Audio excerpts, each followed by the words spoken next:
Tidak pernah ada yang selesai. Tidak pernah ada yang selesai, hal yang biasa. Ya, kita pandai membuat peraturan tapi tidak pandai menjalankannya. Itulah Indonesia. Menurut Bapak, terutama hal ini siapa yang gagal? Apakah OJK atau Satgas atau kepolisian? Tentu pertama OJK. OJK yang pinjol ditutup. Apakah itu mungkin, Bang? Iya, sangat mungkin dong, teman-teman semuanya. Nggak ada yang nggak mungkin. Kan memang faktanya pinjolnya ditutup gitu loh. Untuk menyelamatkan pinjol legal, OJK menutup nama pinjol. Ya. Tujuannya apa? Untuk pinjol tetap masih bisa beroperasi ada di Indonesia gitu. Ya, supaya menghilangkan image negatif, pemikiran negatif masyarakat terhadap pinjol legal. Ya, kalau pinjol ilegal masyarakat sudah paham kok. Sejak tahun 2021 disampaikan oleh Bapak Mahfud MD, masyarakat sudah paham. Tapi sekarang fokus masyarakat terhadap nama pinjol legal. Yang mana saat ini pinjol legal itu sibuk mempromosikan menggunakan sarana pribadi. Di SMS setiap saat mempromosikan. Nggak usah OJK bertanya pinjol apa yang mempromosikan. Tanya aja sama orang-orang dan OJK sendiri pasti mendapatkan hal yang sama. Itu pun kalau OJK mempunyai handphone gitu loh. Iya nggak teman-teman semuanya? Pinjol apa yang sering SMS Anda untuk menawarkan promosinya gitu loh. Walaupun nomor yang Anda pakai nomor baru. Kemana mereka untuk mempromosikan ini? Ya, otomatis mereka bekerja sama dengan GSM yang ada. Penghapusan nama pinjol yang dilakukan oleh OJK sekarang berganti namanya jadi Pindar. Ini hanya pengalihan. Supaya apa? Supaya OJK tetap bisa menyelamatkan yang namanya pinjol. Pinjol tetap bisa beroperasi di Indonesia.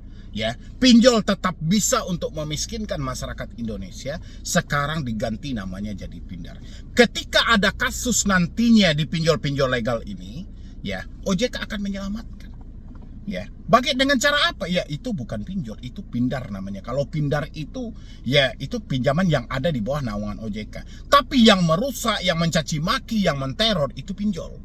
Kalau pinjol adalah yang ada di bawah naungan, nggak tahu itu diburu apa, kita juga nggak tahu gitu loh. Yang jelas ya buat teman-teman semuanya. Selagi pinjol legal masih ada, pinjol ilegal tidak akan dibasmi. Selagi Pindar ini masih ada, pinjol ilegal tetap beroperasi. Semua pihak menyalahkan OJK. Ya, mulai dari DPR, pengamat, segala macam. Pasti yang disalahkan siapa? OJK. OJK-nya bekerja tidak maksimal. Benar. Kalau OJK bekerja maksimal, semua ini tidak terjadi.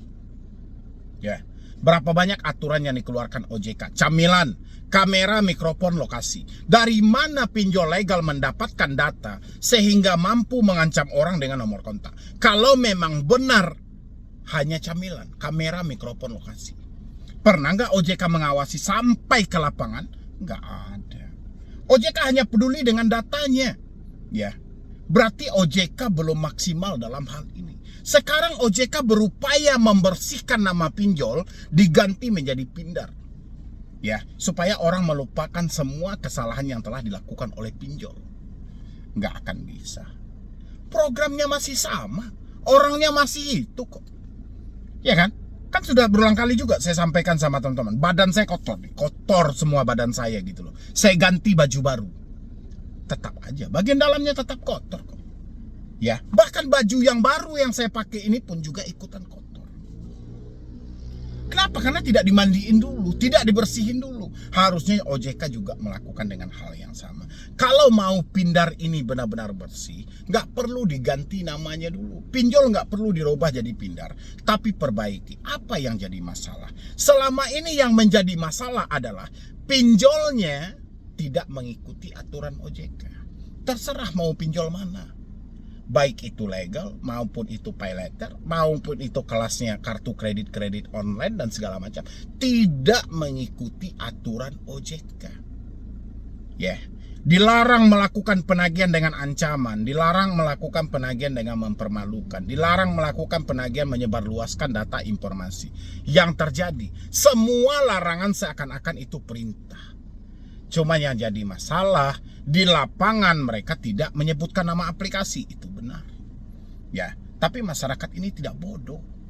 Pinjol ilegal dia berani menyebutkan nama aplikasi.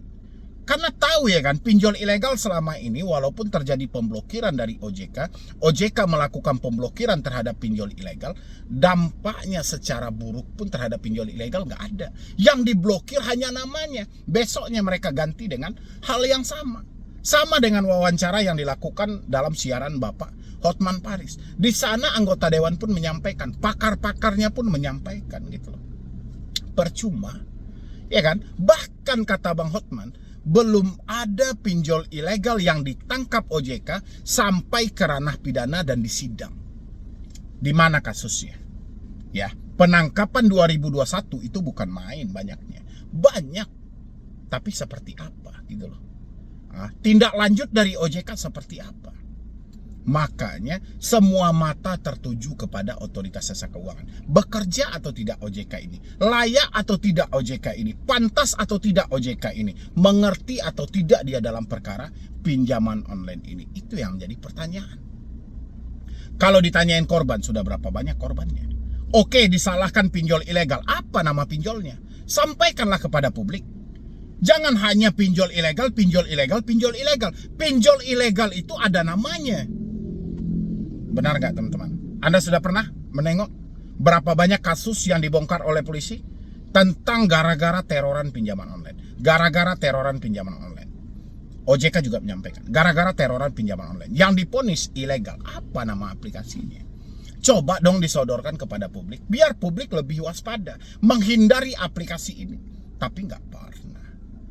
Ya, bahkan yang terakhir aja, sampai orang OJK diwawancara, dia menyampaikan, kami sudah tahu, kami sudah paham. Apa nama aplikasinya, pinjol apa itu, kami sudah paham. Ya kan, kami sudah tahu. Ya apa, ketika komentator bertanya, ini legal apa ilegal? Nggak mau lagi jawab. Terus yang dia tahu tuh apanya yang dia tahu? Dia tahu bahwa itu legal, tapi nggak mungkin disampaikan. Atau seperti apa konsepnya? Ya, ini yang membingungkan masyarakat. Kita ada OJK, tapi nggak ada fungsinya.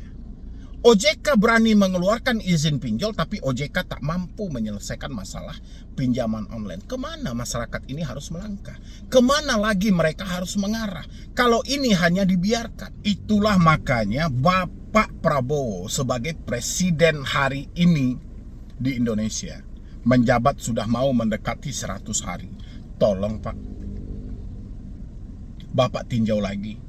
Bapak tolong lihat lagi tuh otoritas jasa keuangan. Sudah benar apa belum? Ini rakyat Bapak menangis loh. Kan saya sudah bilang dari dulu, waktu di era Bapak Jokowi saya bilangin, jangan dianggap masalah pinjol ini masalah sepele. Ini masalah serius.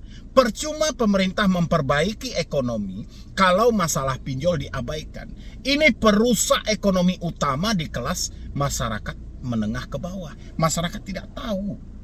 Ya, anggapan masyarakat apapun yang diiklankan, pinjol apapun itu, bayangan dia layaknya seperti bank. Ternyata setelah mereka meminjam, bunganya nauzubillah. Ya, pemotongan biaya layanannya sangat ngeri. Tenornya sangat singkat, tidak sesuai lagi dengan iklan yang ditawarkan. Begitu mereka telat, siap-siap. Itu bisa merenggut nyawa seseorang itu kalau orang itu tidak stabil. Apakah ini yang disajikan untuk masyarakat? Ini tolong Bapak Prabowo, tolong ditindak lagi otoritas jasa keuangannya. Kalau misalnya OJK-nya tidak benar, ganti orang OJK-nya. Baru bisa menyelesaikan perkara pinjol ini. Tapi kalau enggak, OJK-nya masih sama, percuma. Dari sisi manapun mereka akan berusaha untuk menutupi. Ya, OJK setiap kali konferensi pers selalu menyampaikan, kami sudah ada ruangan pelaporan. Laporkan ke 157, 157. Melapor aja nggak penting. Nggak ditanggapi buat apa? Buat apa laporan itu ditampung kalau itu tidak dijalankan? Ya kan? Masyarakat tidak butuh lapor-melapor. Masyarakat butuh tindakan nyata. Ini yang paling terpenting, benar atau tidak teman-teman semuanya. Dan saya berharap teman-temanku semuanya juga yang mengalami telat bayar masih di era 2024 beranjak ke 2025, tolong stabilkan pemikiran Anda. Jangan terbawa dengan suasana mumpung kasus pinjol sedang hangat-hangatnya saat ini, semua media online sedang membahas dan melirik ke pinjaman online. OJK sedang mencarikan cara untuk melindungi pinjaman online legal mereka. Supaya apa? Supaya ini jangan dihapus. Kita tahu ada oknum yang bermain di dalam hal ini, sehingga OJK begitu ketakutan. Seakan-akan ya, ucapan yang disampaikan Bapak Prabowo tidak ada yang kebal. Ya, yang tidak patuh copot. Sekarang gimana? Pinjol legal ini kebal, Pak. OJK-nya kebal, Pak. Ya. Gimana dengan yang Bapak ucapkan? Copot atau tidak ini? Ini rakyat Bapak sudah menangis loh, Pak. Cuman Bapak satu-satunya pahlawannya. Pemerintah harus hadir untuk menyelesaikan hal ini. Kalau pemerintah tidak hadir, kan sudah saya bilang, ini masalah bukan masalah main-main. Tapi puluhan juta data masyarakat Indonesia tersandra di pinjaman online. Dampaknya sangat besar. Sangat ngeri. Ya. Jangan kita bahas yang ilegal ada di luar negeri. Yang legal ada di dalam negeri sudah benar apa belum? Jangankan yang di luar, yang di dalam aja belum benar kok. Apa yang mau kita bahas sampai keluar? Ya, jadi saya berharap buat teman-teman semuanya juga yang masih hari ini tersangkut masalah dengan pinjaman online, tolong stabilkan cara Anda berpikir. Jangan terhanyut dengan katanya dan katanya, tapi fokuslah bagaimana Anda menyelamatkan supaya diri Anda tidak terlalu tenggelam di tahun 2025 ini gara-gara pinjaman online. Percaya sama saya, pindar yang kata OJK pinjol yang diganti pindar itu akan memakan korban cukup banyak di tahun 2025 ini. Kita bisa buktikan nanti. Ya, kalau pemerintah hanya diam aja melihat hal ini, kita lihat nanti. Ya, OJK akan berupaya mengkambing hitamkan semuanya pinjol ilegal, padahal yang menjadi masalah adalah pinjol legal. Selagi pinjol legal ini belum tertib, pinjol ilegal tidak akan hilang. Ya, ini saling berkaitan. Jadi percuma membasmi pinjol ilegal kalau legalnya tidak dibersihkan. Tapi bersihkan yang legalnya, pinjol ilegalnya akan hilang dengan sendirinya. Ya, kalau enggak itu semuanya sia-sia yang dilakukan oleh penegak-penegak hukum yang ada di negara ini. Oke, kalau memang mau membasmi pinjol ilegal semuanya, benari dulu pinjol legalnya. Karena saya yakin satu pinjol legal bisa jadi puluhan pinjol ilegal yang terkait dengan mereka. Kalau enggak mustahil ya, orang meminjam mengajukan hanya di pinjol legal, satu-satunya nomor mereka hanya terkontaminasi di pinjol legal. Kenapa promosi sampah dari pinjol ilegal bisa masuk? Itu patut dipertanyakan dan patut dicurigai. Ya, tanyalah sama orang-orang yang pernah meminjam di pinjol legal, di pinjol resmi OJK, ada nggak mereka mendapatkan promosi sampah dari pinjol ilegal? Kalau nggak percaya juga, pejabat-pejabat yang terkait juga boleh menguji langsung, download salah satu pinjol legal OJK dan tungguin promosi sampah dari pinjol ilegal. Baru bentuk pertanyaan besar, dari mana dia mengetahui nomor tersebut kalau bukan dibagi oleh pinjol legal. Mungkin dari saya cuma itu aja buat teman-teman semuanya. Jangan lupa untuk Anda bergabung di dalam grup WhatsApp SHMB supaya kita bisa melanjutkan diskusi ini. Jangan sampai teman-teman salah jalan, sesat jalan, mencelakai terhadap diri Anda. Caranya gampang, klik tombol gabung yang ada di bawah nama channel. Kalau enggak, linknya sudah saya sematkan di dalam deskripsi. Jadi sekian dulu dari saya, Medi Bruni. Wassalam.